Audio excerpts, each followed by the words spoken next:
How's it going, everybody? My name is Cameron White, and welcome back to your favorite weekly horoscope. What the fuck is going on in the universe for February 24th through March 2nd of 2020. Thank you guys so much for being here, liking, sharing, commenting, subscribing. I love and appreciate every single one of you guys. We actually really don't have too much going on this week. We have a ton of stuff going on next week. Like it's all happening next week. But this week, we do have two really critical / important things going on. Actually, I don't want to say two. I'm going to say three. As I pull up this week's highlights, we are going to be having the Sun sextile Mars starting this week off. And this is going to be kind of giving us a little bit more fuel for that ambition, for that Mars and Capricorn energy that we've got going on, as well as we go through, well, that's basically on Monday. And then on Tuesday, we're going to be having Mars conjoining the South Node, and we're going to be having Mercury conjoin the Sun. And I really think that this is going to kind of shape the rest of the week. And what's nice is that, you know, as Mercury conjoins the Sun and goes Cazimi, like not a lot happens after that. So this is going to give us a lot of time this week to kind of be able to kind of process, you know, what's going on, what this Mercury retrograde's kind of having us reflect on. And especially as Mars conjoins the South Node, I think this is going to be a really constructive week to kind of help us get through some of the obligations that we have to kind of catch up on anything that we're behind on before we start really going forward and moving ahead on a lot of things. So I do think that this week is going to, you know, bring a lot of opportunity like that. But with that being said, let's go ahead and jump right into the horoscope. So as we got off this new moon in Pisces, this was kind of a nice little time to, you know, get reset, get relaxed, you know, get a little bit more in our comfort zones. As well, with this new moon in Pisces, this gives us an opportunity to kind of look at things a little bit differently, be a little bit more open to changes and where we do need to change. So as we had that on Sunday, I think going into Monday is kind of, you know, a little bit more constructive with that. On Monday, we are going to be having the Sun sextile Mars to kind of start the day off. And when we talk about Mars making aspects to the Sun, this is basically how we look at Mars's synodic cycle. If you guys remember back in September, Mars conjoined the Sun, and that happens every 2 years, and that kind of restarts Mars's whole cycle. So when we talk about, you know, what we're doing, where we're finding conflicts, where we're finding, you know, the Mars synodic cycle throughout, you know, the zodiac is kind of like the hero's story or the hero's journey. You know, we have our hero where they first start, that's kind of like the Sun conjoining Mars, and as Mars moves forward, that tells the rest of the story in the narrative. But when the Sun sextiles Mars, this is kind of like when, you know, the Sun conjoining Mars is like our hero's journey begins. Then we have the sextile, and this is when like our hero is going to be given more information, a little bit more encouragement, a little bit more of a, you know, help out or a handout to kind of explore something. So as the Sun sextiles Mars, this is where you might be feeling a little bit more energized, a little bit more clear about what you're doing and why you're doing it. This is also going to just be a good time to really kind of get amped up a little bit more, to kind of start seeing your plan of action a lot more clearly rather than being unsure of where you're going to go or what you're going to do next. But also on Monday, we are going to be having the Moon conjoin Neptune. So this is going to give us an opportunity to kind of visualize things and be a little bit more creative with how we're visualizing things. You know, what do we want to create? How do we see that? How are we processing it? But as the Moon conjoins Neptune, this is going to be a time where it's going to be important to not get lost in an illusion. This is going to be a time to, you know, hey, let's get, you know, be realistic as much as you can, but give yourself room to dream. Give yourself room to be creative. Just don't get lost in it. And then as we move on to Tuesday on February 25th, that's when we're going to be having the Moon enter Aries and immediately make a square to Mars. Now, with this new moon in Pisces, it's very relaxing, it's very calming, you know, get not grounded, but get comfortable. It's kind of like when, it's like after you take a hot shower and all the steam settles and like all of the steam still stays on the mirror or whatever. That's kind of like, you know, getting off of a new moon in Pisces. Let the steam settle a little bit so things can be a little bit clear. But as the moon goes into Aries, this is kind of charging us to, you know, move forward. The moon kind of reflects how we feel at any given moment. It has to do a lot more with our bodies, has a little bit more to do with the parts of ourselves that we don't always expose all the time. And as the moon goes into Aries, this is wanting to charge that up. This is wanting to use that as fuel, as like energy, as fire. And this can get sometimes frustrating because the moon, you know, when we're really emotionally charged with our actions, you know, we can be so much more invested into them to where if something goes wrong or if something doesn't happen the way that we want it to, you know, we react rather than respond. And as the moon goes into Aries, it's really easy to react. Now, the moon's going to go into Aries and square Mars, though, where there's going to be kind of this tension of, hey, I'm wanting to do this and I'm wanting things to be this way. but you can't do it that way. It's kind of like, you know, if you're at work, you're like, man, I'm tired right now. I want to take my lunch right now. But Mars in Capricorn's like, well, you know, so-and-so's on their lunch, so you're going to have to wait until your lunchtime when it's like, you know, when it is your lunchtime. So as Mars is in Capricorn, you know, we got to work. We're busy as hell. So I don't know how busy you guys are, but I've been way too busy during Mars in Capricorn. But as the moon squares it, this kind of gives us a time to really reflect, like, hey, what am I actually emotionally invested to? And is it worth getting worked up about this? But the other thing on Tuesday is we're going to be having Mars conjoin the South Node. Tuesday is when it like basically all goes down.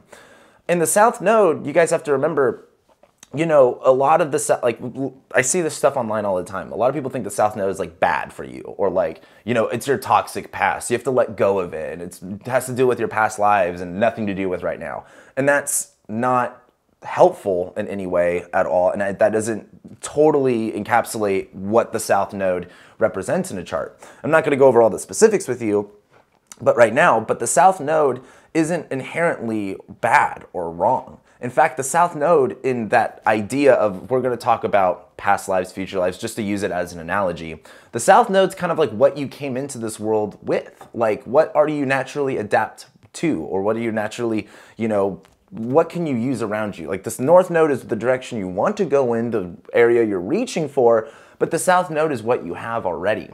But as the South Node's been in Capricorn, when we talk about systems, we talk about structures in Capricorn, we're talking about orders of operation, that South Node is kind of a time of going, hey, maybe in order to reach this destination, the North Node in Cancer, of being more nurturing, being more protective, being more defensive, maybe we have to change the way that we operate.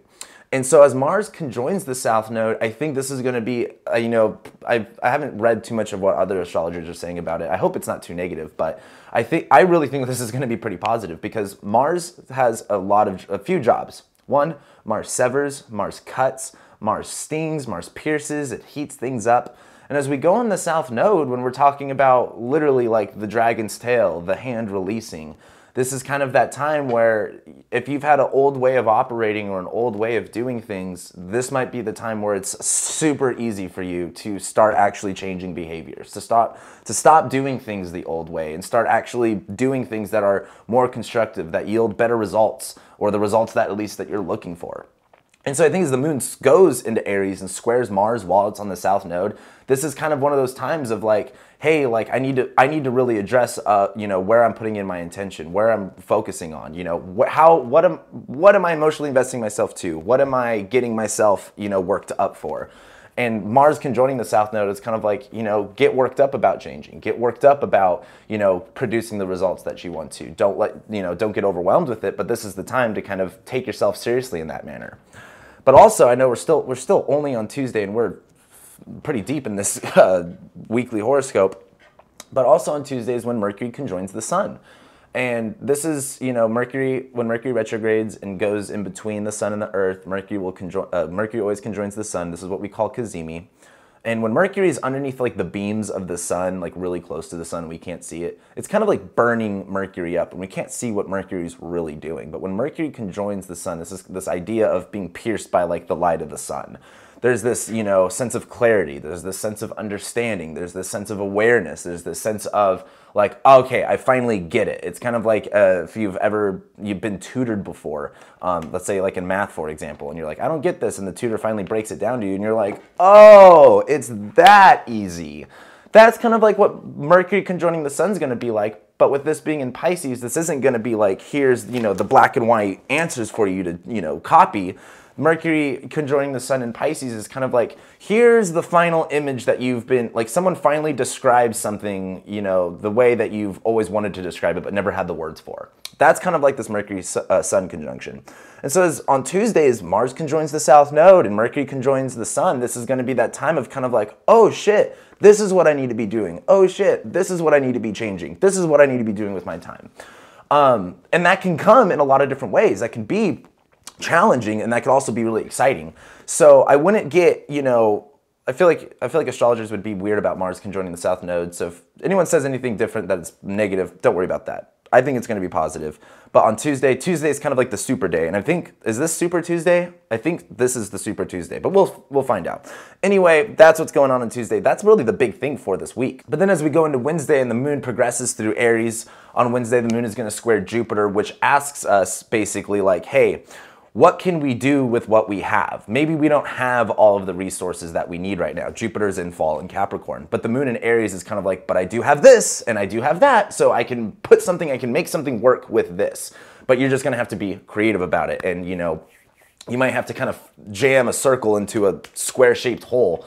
But on Wednesday, as the moon does square Jupiter, just be a little bit more open to how things can work. Be a little bit more open to doing things not in your own way. Then on Thursday, on February 27th, that's when we're going to be having the moon conjoin Venus at the later degrees of Aries. And this is going to be kind of heightening our sense of like, yeah, like I want this. I want to pursue this. I'm wanting to attract this. I'm wanting to invest myself into this. And it's kind of hot. It's kind of fun, kind of sexy if you're into that kind of stuff. But as the moon does conjoin Venus, this is going to be one of those times where you're more geared and more fixated on going after the things that you value and kind of going after the things that you really want at this time. So that can kind of be, you know, fun, kind of a little dangerous depending on what it is you want to pursue. But so the moon conjoins Venus here on Thursday.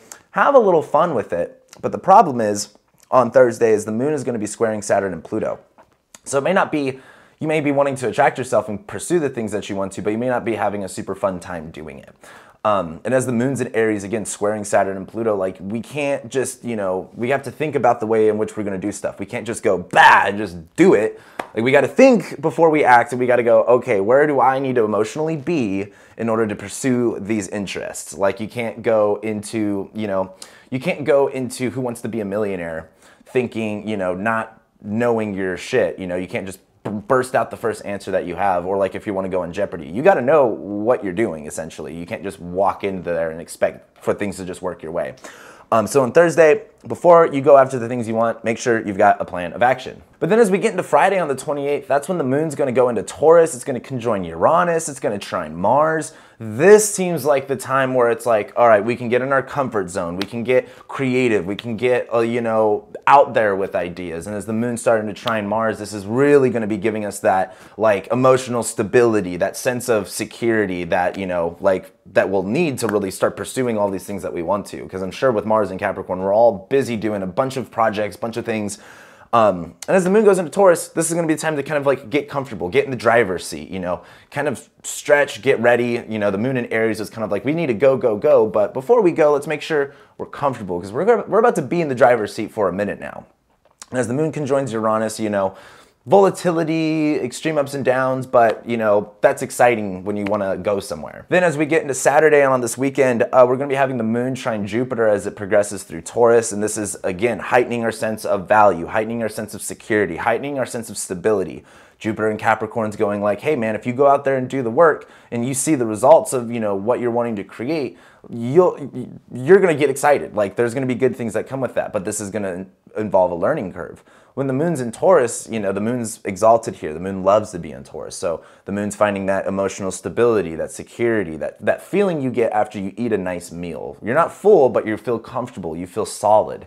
And that moon in Taurus trining Jupiter is just going to give you that solid feeling to what you're pursuing or where you're putting your emotions and your thoughts and your beliefs at the moment. Then as we get into Sunday, that's when the moon will enter Gemini and make that square to Mercury. This is where things might get a little confusing because the moon in Gemini is that time to kind of like think about how we feel, maybe express a little bit more about how we feel and be a little bit more open with it. But as the moon's in Gemini, we're wanting to, you know, rationalize and kind of question and analyze our emotions. And as that squares Mercury and Pisces, this might be, you know, on Sunday, you might feel a little confused, unsure, unclear. And that won't be a bad thing. This is definitely just going to be a day to kind of like reflect on things for a second. Just think about things before you just keep doing them, essentially. And that's going to be on Sunday on the 1st anyway. So when we get to the 1st of the month, it's usually a time where people kind of figure out what they're doing for the rest of the month anyway. But then we get into Monday starting next week, and that's basically on Monday we have the moon in Gemini squaring Neptune, which doesn't make things less confusing than they already are. And so as we go into Monday of next week is really going to challenge us to kind of think about these things that are confusing us and challenge us to, you know, really try to break through those things and see beyond the illusion, see beyond the mysticism. But then we go into next week. Now get ready for this list. Next week, Mercury retrogresses back into Aquarius. Venus squares Saturn. Venus then moves into Taurus, and then Venus conjoins Uranus, and then the Sun conjoins Neptune. Then we have Mercury stationing direct, and then by the time we get to next week, full moon in Virgo, Mercury stationing direct. There's a lot going on next week that I really think is going to, when we talk about us being unsure or unclear right now, or things kind of being, I don't want to say stable, but as we go into next week is when shit's really going to start kind of popping off and the ball's really going to start rolling starting next week. So if you need some time to kind of get some shit together, this is the week to do it. Next week is when shit starts getting, you know, pretty intense. So with that being said, thank you guys so much for being here, liking, sharing, commenting, subscribing. I love and appreciate every single one of you guys, and I'll be seeing you next week.